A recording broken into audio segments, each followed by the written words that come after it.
পয়সা মোনাজাত দাও কিন্তু চোখে পানি আসে না, কারণ মা বাবায় মনে হয় তোমার উপরে কষ্ট পাইছে। কোন দিন জানি এমন কথা বলছো, মা গোপনে কাপড়ের আঁচল দিয়া মুখ মুছে, মুখ দিয়া ঢেকে ঢেকে কান্না করছে। ওই মা বাবারে যারা কাঁদাইছো রে যুবক, আজকে বাসায় গিয়া মাকে বলবি, মা আমি আজকে ওয়াজের প্যান্ডেল থেকে তওবার নিয়ত করেছি, আর তোমাদের কষ্ট দিব না। আমার ডানে বামে দেখলাম মোনাজাতে কত যুবকের কান্নার আওয়াজ, আমার চোখে পানি আসে না রে মা।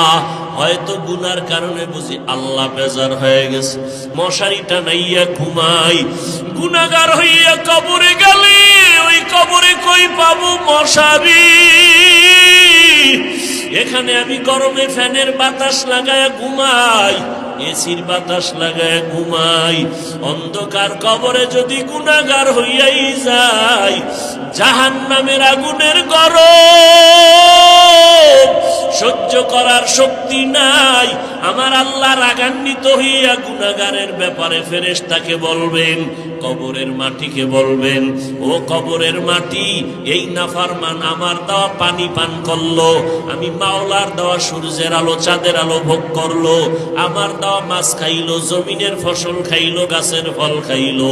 আলেম ওলামারা পায়ে ধরিয়া বুঝাইলো, নামাজ পড়ে নাই, পর্দা করে নাই, হালাল খায় নাই।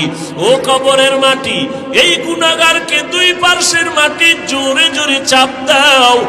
এত জোরে চাপ দিবে পাজরের হাড় চুরমার হয়ে যাবে, সহ্য করতে পারবা না রে বাবা।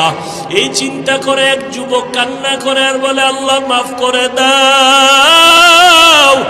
দুনিয়ার গরম সহ্য করা সম্ভব, জাহান্নামের গরম সহ্য করা সম্ভব হবে না। দুনিয়াতে মশার কামড়ি সইতে পারি না, গুনার কারণে কবরে মশা মাছির কামড়, কেমনে পোকামাকড়ের কামড় সহ্য করব?